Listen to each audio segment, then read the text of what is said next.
오늘 크리스마스 이브가 되는 날입니다. 주님의 오심을 기뻐하는 그를 복된 성탄 전일이 되기를 바랍니다. 우리 찬송가 104장 함께 부르시겠습니다.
이 아침에 주시는 주님의 말씀은 마태복음 1장 18절로 25절까지의 말씀입니다.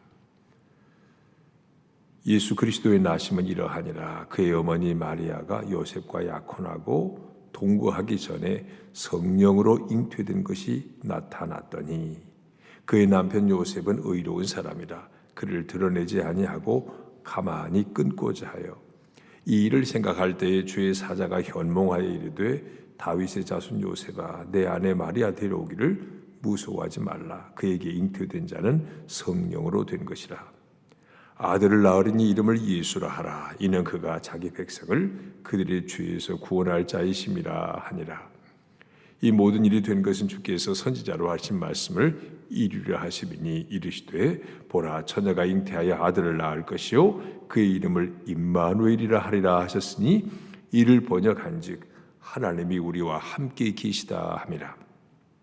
요셉이 잠에서 깨어 일어나 주의 사자의 분부대로 행하여 그의 아내를 데려왔으나 아들을 낳기까지 동침하지 아니하더니 다음에 이름을 예수라 하니라. 아멘. 예수님의 탄생, 성탄절, 세계의 모든 사람들이 가장 크게 기뻐하는 하나의 명절이 있다면 그게 성탄절 아니겠습니까? 오늘이 이제 예수님의 탄생 전야가 되는데요.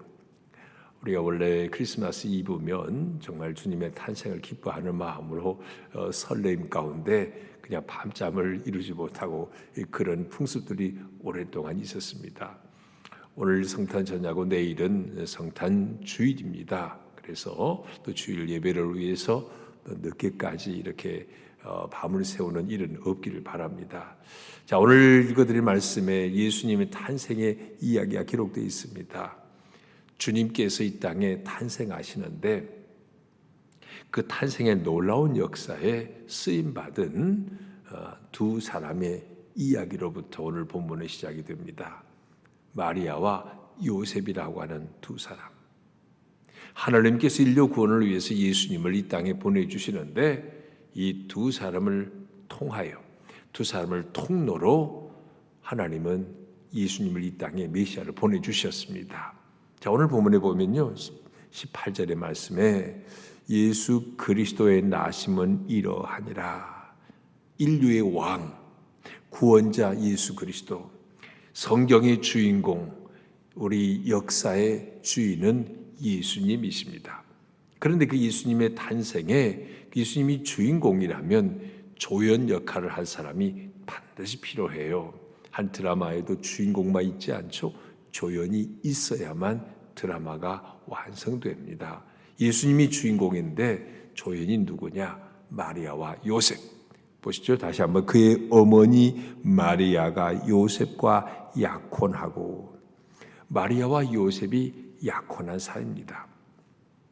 당시 이스라엘의 약혼은 곧 우리 결혼과 같습니다. 바로 약혼하면 혼인신고를 하는 거예요. 아직 혼인식만 하지 않고 법적인 부부가 되는 겁니다. 요즘에 우리 젊은이들이 여러 가지 이유들로 인해서 먼저 혼인신고하고 살다가 결혼한 일이 많아진다고 합니다만은, 하여튼 그게 바람직하냐 그렇지 않느냐 이런 논의 대상으로 하고요. 오늘 예수님 시대에 약혼했으면 법적으로 부부가 된 겁니다. 법적으로 부부가 됐는데 그 동거하기 전에 성령으로 잉태된 것이 나타났다. 마리아에게 성령으로 잉태가 됐다는 얘기입니다. 우리가 사도신경 고백할 때도 성령으로 잉태하사 동정녀 마리아에게서 나시고 주일마다 고백하지 않습니까? 이게 굉장히 중요한 복음의 내용입니다. 인간으로 오신 예수님이시지만 인간의 방법과 동일하지 않았습니다. 인간의 남자와 여자 사이의 수정의 결합을 통해서 났다면 그 아기도 죄인이에요. 그렇지만 예수님은 남자와 여자 사이의 결합으로 난 혈통적인 그런 육신을 가지고 난 건 아닙니다. 예수님이 육신이지만 죄인과 죄인과의 결합 속에 난 것은 아니거든요. 동정녀로 탄생하셨다. 하나님의 방법으로 잉태됐다는 얘기입니다. 남자 없이 여자의 몸을 빌었을 뿐입니다. 자, 여기서 예수님이 주인공으로 오시는데 조연 역할을 한 두 사람, 이 요셉과 마리아의 그 희생을 잠깐 우리가 오늘 굉장히 중요한 마음으로 한번 묵상해 볼 필요가 있어요. 자, 마리아, 그는 아직은 처녀입니다. 결혼을 아직 안 했으니까. 그런데야 그가 배가 불렀어요. 이제 곧 아이가 날 때가 됐어요.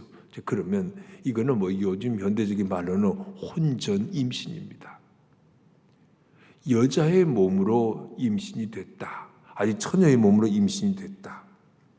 그런데 만약에 그러면 이 임신, 아직 결혼도 안 했는데 임신했으니까, 요즘에 그런 일이 흔하긴 하지만 당시로서는요 모든 사람들의 비난의 대상입니다. 심지어 그게 간음해서 아이를 임신했다 그러면 그는 돌로 쳐 죽여도 마땅한 그런 사회에서 마리아는 처녀의 몸에 잉태한 겁니다. 그러니까요, 마리아가 겪어야 됐던 이 고통이라고 하는 건요, 말을 다 할 수 없는 겁니다. 상상을 초월해요. 아기 예수를 탄생하기 위해서 그 도구 역할을 하는 마리아가 이 모든 그 고난과 심지어는 죽음마저 무릅쓸 각오를 해야만 했다는 것. 이거 여간 그냥 보통의 희생이 아닙니다. 예수님의 나심을 위해서 마리아는 모든 것을 희생해야 했습니다. 심지어는 죽음마저 각오해야 했던 겁니다. 그러면 요셉은 아닌가요? 마리아만 그런가요? 보세요. 19절에 그의 남편 요셉은 의로운 사람이라 그를 드러내지 아니하고 가만히 끊고자 하여. 요셉은요, 누구로 소개하냐면 의로운 사람으로 소개하고 있습니다.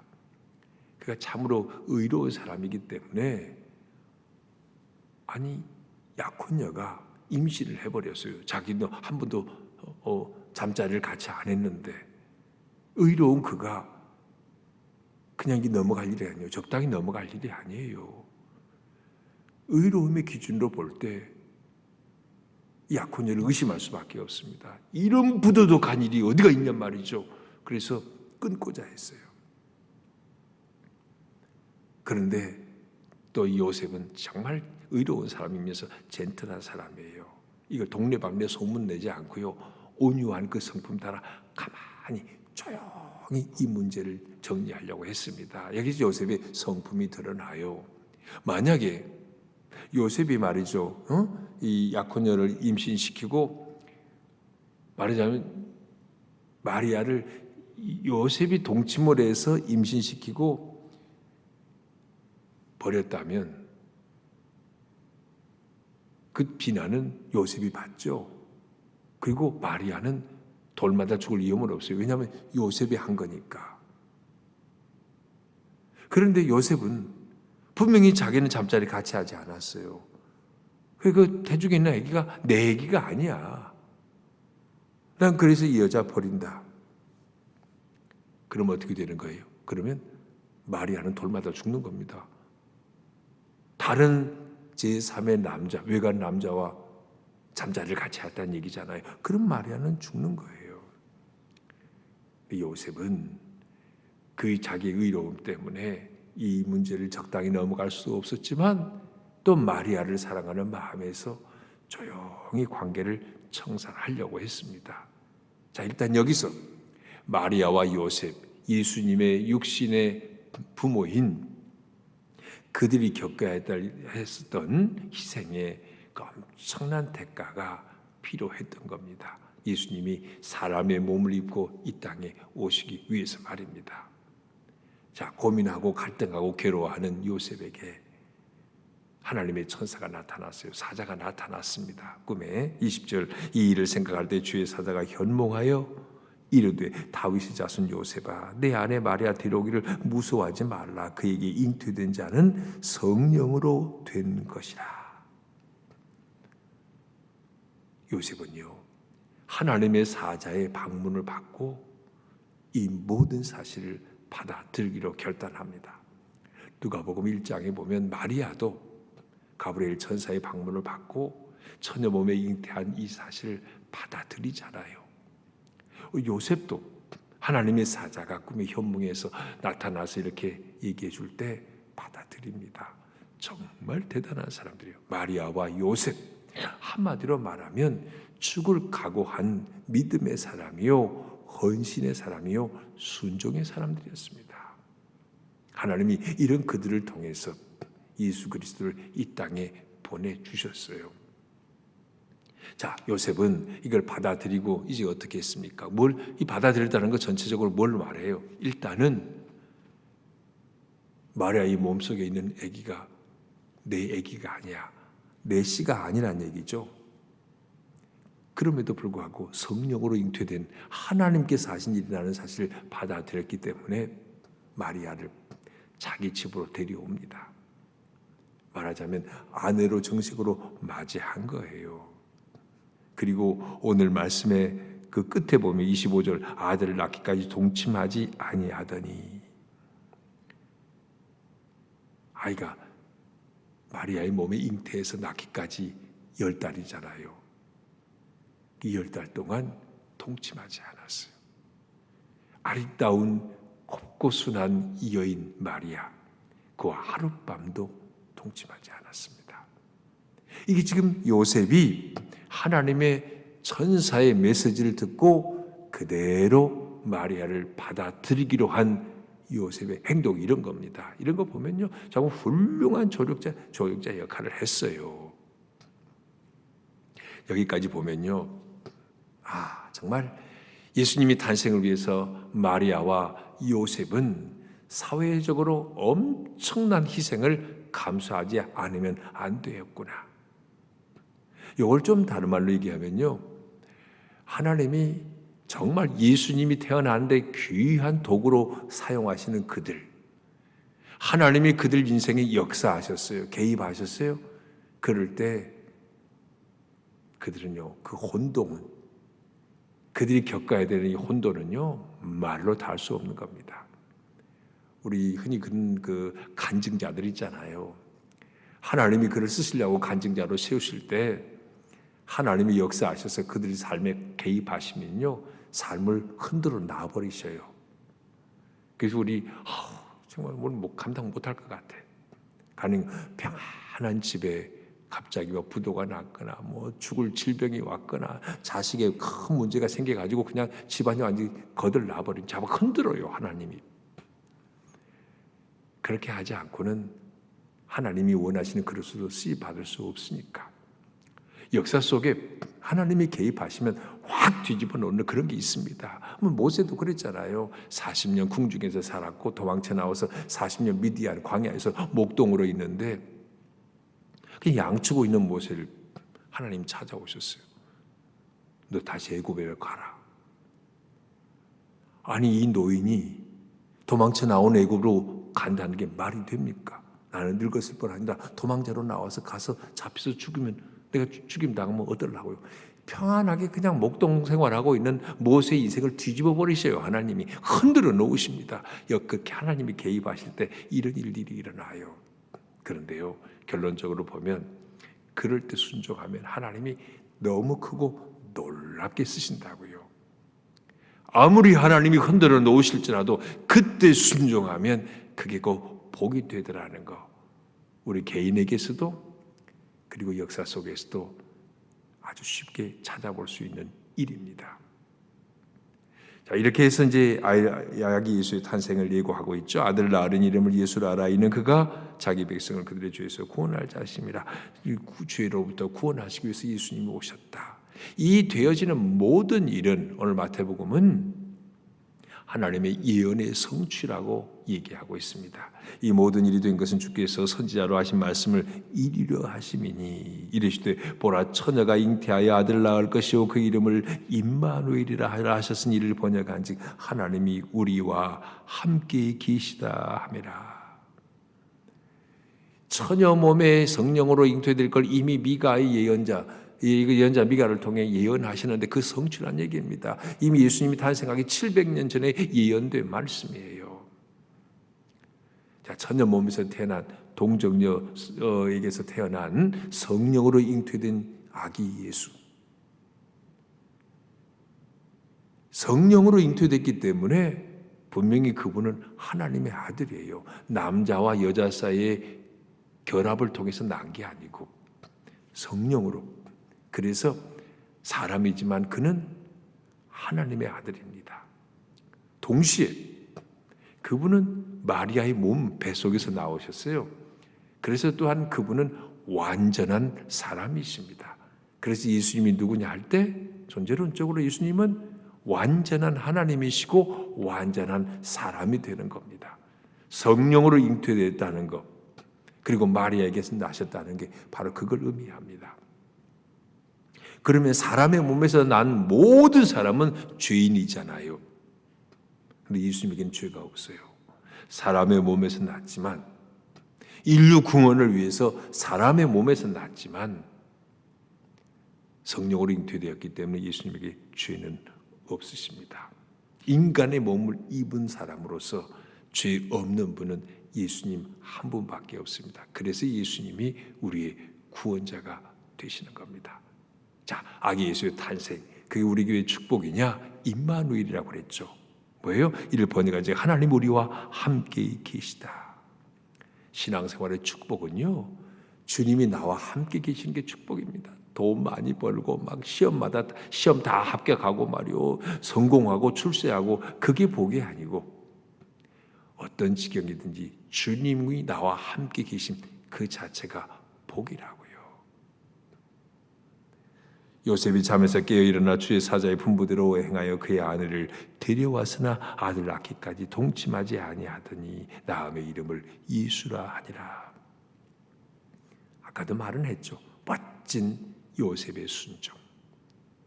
하나님은 순종하는 사람들을 통해서 놀라운 일들을 행하시더라는 얘기입니다.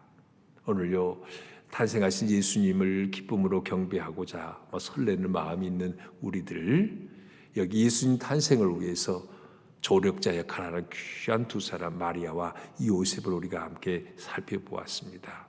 그들의 순종, 그들의 희생과 헌신을 통해 예수님이 이 땅에 오셨습니다. 주님의 말씀에 순종하는 자, 하나님의 역사를 이루는 하나님의 파트너, 하나님의 동역자 되는 겁니다. 오늘도 말씀을 통해 우리에게 무엇을 주님이 말씀하시든지, 주님, 죽음을 각오하고라도 제가 순종하겠습니다. 이 마음 가질 때 주님께서 기뻐하시고 우리를 통해 크고 놀라운 일 행하실 줄 믿습니다. 탄생하신 예수님, 임마누엘의 주님, 우리의 죄를 용서하시고 우리와 함께 계시겠다고 하셨는데, 그 주님을 기쁨으로 환영하고 우리의 주인으로 모셔드리는 그런 성탄절이 되기를 바라고요. 그리고 그 예수님을 아는 기쁨이 우리 인생의 가장 큰 기쁨임을 다시 한번 확인하는 그런 성탄절을 되시기를 바랍니다. 오 주님 감사합니다.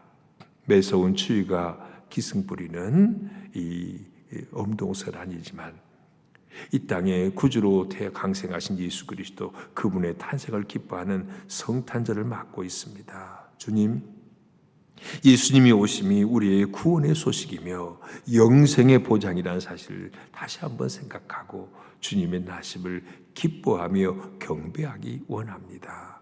예수님의 탄생에 마리아와 요셉의 희생이 있었다는 것, 그들의 순종이 있었다는 걸 잠시 묵상했습니다. 주님, 우리 가운데 주님이 말씀하실 때 순종함을 통해서 하나님께 영광을 돌리고 우리에게도 복이 되는 그런 철저한 순종의 삶이 우리 가운데 다시 한번 결단되기를 간절히 원합니다. 무엇보다 예수 믿는 가장 큰 축복은 주님이 나와 함께 계심, 임마누엘의 주님이심을 다시 한번 확인하며 강생하신 예수 그리스도를 기쁨으로 환영하게 하여 주시옵소서. 오 주님, 추운 이 참 겨울이지만 오늘도 정말 성탄을 맞이하는 성탄 전야, 정말 주님을 향한 기대와 설렘으로 충만하게 하시고, 냉혹한 현실, 사회적으로도 힘들고 어렵지만 주님을 우리 안에 모셔드리는 일로 인해서 정말 진정한 기쁨과 평강이 넘치는 성탄절이 되게 하여 주옵소서.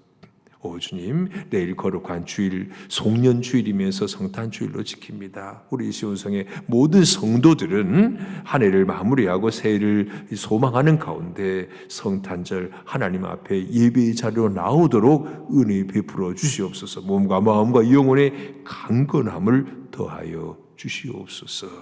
우리 주 예수 그리스도의 이름으로 기도합니다. 아멘. 하늘에 계신 우리 아버지, 아버지의 이름을 거룩하게 하시며 아버지의 나라가 오게 하시며 아버지의 뜻이 하늘에서와 같이 땅에서도 이루어지게 하소서. 오늘 우리에게 일용할 양식을 주시고 우리가 우리에게 잘못한 사람을 용서하여 준 것 같이 우리 죄를 용서하여 주시고 우리를 시험에 빠지지 않게 하시고 악에서 구하소서. 나라와 권능과 영광이 영원히 아버지의 것입니다. 아멘.